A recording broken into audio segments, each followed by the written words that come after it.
مرحبا لكل متابعي صوت لبنان بالصوت والصورة بلقاء جديد بيجمعنا سوا على الهواء ضمن انترفيو. طبعا عم تتابعونا على موجاتنا العاملة 100.3 100.5 وعبر VDL.me VDL 24 والابليكيشن وسمارت فونز، وكمان عبر صفحاتنا على السوشيال ميديا فويس اوف ليبانون 100.5، يعني وين ما كان فيكم تكونوا عم بترافقونا. بانترفيو لليوم ضيفنا بطل رياضي بيرفع اسم لبنان بالعالي وبالمحافل الدولية وبحقق انجازات وميداليات ذهبية عالمية. اليوم رح نحكي عن نشاطه، عن القصص اللي شارك فيها، عن المشاركات المستقبلية اللي كمان رح يشارك فيها. بيصيرني رحب بالبطل الرياضي اللبناني العالمي خضر عليوان اللي رح نحكي نحن وياه عن اهم انجازاته، كمان بطل اولمبي كمان. نعم. اهلا فيك بونجور. خضر. بونجور مسي أندري، بونجور لكل المستمعين والمشاهدين. بطل لبناني عالمي، الله بنسمع يخليك. هذا التيتر بنقول كبير صغير قوي خفيف نيالنا ما نيالنا. آه، اكيد نيالنا، بس كأنه عم يعني لحالك وبحالك كأنه لا. هالإنجازات عم تحققهم. نعم، لك أول شيء أنا من عائلة رياضية. نعم. عميدة الأستاذ مليح عليوان الله يطول بعمره. نعم. ومستمر فيها للعبة من لما كنت صغير، كان عمري 11 سنة يعني. مم. أنا بلعب رفع الأثقال، ومثل ما ذكرت إنه أنا بطل أولمبي، بشارك باثنين ألعاب أولمبية، بال 1988 وبال 2000 سيول، نعم. وبال 2000 سيدني. هو اللي شاركت فيهم كألعاب أولمبية يعني.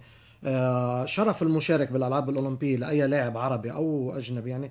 هي المشارك إنه شارك يعني، كان ذات مستوى لقدر لعب مية بهالألعاب بالمية الأولمبية. لتوصل للألعاب الأولمبية، يعني عندك باك جراوند قوي، عندك صحيح. قوة، عندك حضور، وكمان متميز بهيدي اللعبة. 100%. شاركت بعدة منافسات دولية ببطولة العالم للماسترز، وحصدت الميدالية الذهبية بأستراليا ومونتريال بكندا وبسان دييغو وبالولايات المتحدة الأمريكية، وذهبية البحر المتوسط بأتينا باليونان بالعام 2024، يمكن هي مؤخرا بألبانيا من بألبانيا. كم شهر يعني. خبرني عن هول البطولات أوكي. اللي هالقد حاصل عليهم ميداليات ماشي. ونجاحات. حبيب قلبي، أول شيء أنا بحب أول شيء أتشكركم على الاستقبال، وهي تاني مرة لإلي بكون بصوت لبنان. أهلا وسهلا. أنا كان عمري 13 سنة قبل ما أروح شارك بالأولمبيك جيمز. استضافوني بس مش ذاكر مين. اوف كان يعني. عمري 13 سنة وكنت بصوت لبنان، يعني كان إلي الشرف إنه أكون. وهلا كثير أنا بتشكرك على الاستقبال الحلو. آه شارك مثل ما خبرتك اثنين العاب اولمبيه. كنت تحت سن 30 سنه، ومشارك العاب اسيويه، بطولات عرب، دورات عربيه، دورات بحر المتوسط. بس صرت بالدومين فوق الدومين الماسترز، اللي هو يعني كل حدا فوق سن ال 35 سنه بيصير بيشترك ببطولات العالم للماسترز. نعم. كاس العالم للماسترز، بطوله العالم للماسترز، او العاب الماسترز يعني مثل الاولمبيك جيمز بس للماسترز، كل اللي عمرهم فوق 35 سنه. فبلشت بال 2008 بلشت شارك بهولي بالماسترز. نعم. واول فتره ما حصلت على على الذهبيه، جبت برونز للبنان. تاني سنه فضي، وثالث سنه كنت عم شارك وعم جيب الميداليه الذهبيه بليماسول، احرز اللقب الدولي. يعني قد ما لو جبت تاني ثالث مثلا ما بتصير بطل عالم الا لتكون اخذ الجولد ميدالز. 100%. وكذا كذا سنه ورا بعدين بحدود التسع ميداليات او 10 ميداليات القاب بطوله عالم، الحمد لله كنت اول فيها. مين داعمك خضر علي وين؟ آه مين داعمك؟ يعني اوكي. مين بيقف حدك؟ مين بدها تمويل، 100%. بدها اوقات تتفرغ لتمارس التمارين المطلوبة. صحيح. عندك سفر، عندك تكاليف، عندك 100%. اوتيلات، عندك اول شيء مين. اول شيء انا موظف بشركه طيران الشرق الاوسط، نعم. قسم المعلوماتيه اي تي هيلب ديسك. يعني الداعم الاساسي كان هي طيران الشرق الاوسط والاستاذ محمد الحوت. نعم. من فتره من زمن لما بلشت بدومين الماسترز صراحه، يعني كان في دوله الرئيس سعد الحريري، كان هو يدعمني واقف حدي لحتى اروح مثل لبنان. نعم. وبعده اجت بستا فل، كان في جمعيه بيروت للتنميه برئاسه احمد هاشمي، هو كان عم يهتم بالموضوع. اما حاليا ما يعني 3 سنين هون اللي مرقوا ما كان في داعم اساسي غير طيران شرق اوسط الاستاذ محمد الحوت. في بطوله عالم شاركت فيها كمان بامريكا، كان مطعم الصفدي هو عم يعمل سبونسر لنا.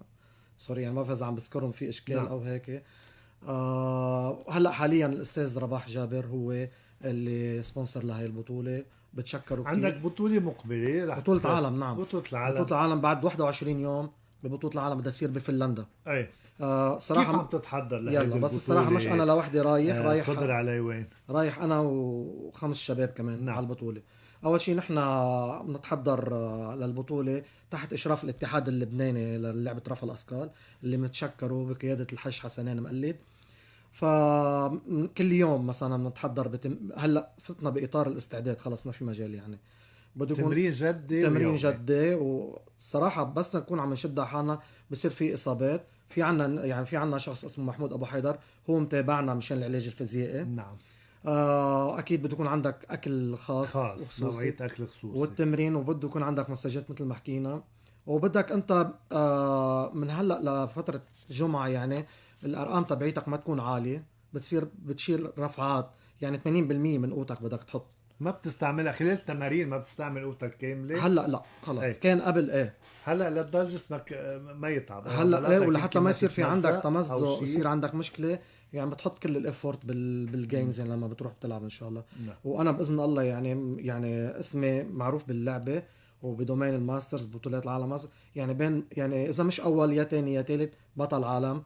وحتى بالستارت ليست يعني هلا انا رايح العب معي 15 واحد بفوت على الويب سايت 15 دوله، يعني انا رايح نافس 15 دولة ببطولة العالم للماسترز. خضر هالمشاركات مثل ما قلت لو ما جبت المرتبة الأولى بس حكما تاني ثالثة مش أكتر إن شاء الله إذا ما تعورنا يعني اللي بيجي من الله يا محلى.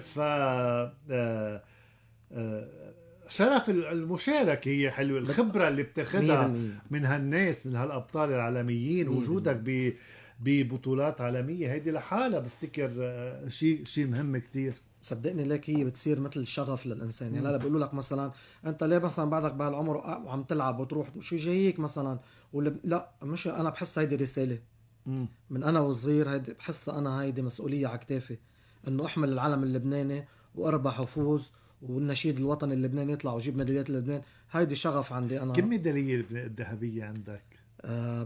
بحدود 9 ذهب و5 فضة و3 برونز بهالمسيرة. مهمين يعني حلوين 100% مع ألقاب يعني 9 ذهبيات وألقاب عالمية. كم لقب عالمي عندك؟ 9 يعني 9 ميداليات يعني 9 ألقاب. 9 ألقاب من بين كاس عالم بطولة عالم ألعاب ماسترز كمان. شو الخبرة اللي بتحصدها خضر بمجرد مشاركتك بهيك مباريات عالمية عم بتصير بدول العالم؟ انت شو بتاخد شو بتكتسب؟ اكيد اول شيء بتشوف العالم برا كيف عم تهتم بالرياضه. رح نبلش نشوف صور على كل حال اللي احنا عم نتحدث. والرياضه شوف قد ايه له اهميه ببلاد برا. يعني هو بيكون متفرغ للعبه الرياضه تبعيته. نقول مثلا لعبه رفع الاثقال بيتفرغ اللاعب لعبه رفع الاثقال وبيعطي قد ما فيه، بتكون هي مثل شغله يعني بسترزق منه. اما بالنسبه لنا هون نحن بده يكون عندك شغلك، بده يكون عندك اولادك، بده يكون عندك مسؤوليات فوق راسك، وبعدين تلعب لعبه رفع الاثقال كانها هوايه يعني. نعم. فالفرق كتير كبير شاسع بيننا وبين الدول الأجنبية اللي هي عم بتشارك ببطولات. صدقني كتير في اهتمام مثلا بالمنتخبات اللي بتروح بتشارك. ما بيروح واحد واثنين، بيروح مثلا 10 20 واحد ومدربين وكذا. عادة بعثة اللي بتمثل الدولة من كم شخص بتكون ومين بيكون معه؟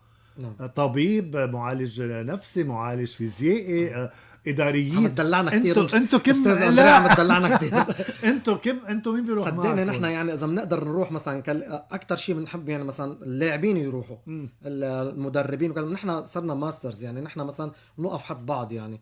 مثلا في عنا لاعب اسمه عدنان مرفوسي بطل عالمي، هو قبل بيلعب انا بوقف حده او تاني نهار رجع هو بيوقف حدك. صار عنا يعني كوتشنج. بس اللي حكيتهم انت هو الاساس. هيك لازم يكون البيز. هيك لازم يكون. بعطوك دعم معنوي 100%. بقووك حكيم فيزيائي حكيم عندك لانه نحن البطوله بتصير كيف فنيه هي. في عندك في شيء مثلا بفوتك بالرفعات، وفي عندك في عندك مدرب تاني هو بيلعب بالتكنيك كيف بده يفوت لك على التابلو شو بيطلب لك وكذا. يعني بيكون في يعني عم شوف صورك من انت وصغير. كمان مقطعت صورة انت وصغير من انت والدابة بلشت 11 سنة كان عمرك 11 سنة 11 سنة. وكنت تاخد بطولات من هداك الوقت. 11 سنة بعمري وهيك، وبلشت أحطم أرقام لبنان وهيك، واتطورت فيها للعبة. كم مرة محطم رقم القياس اللبناني؟ هلا بعده باسمي لهلا كذا مرة. بعد ما حدا كسر لك رقم. كذا انا بغير عمر هلا مثلا تحت ايه 30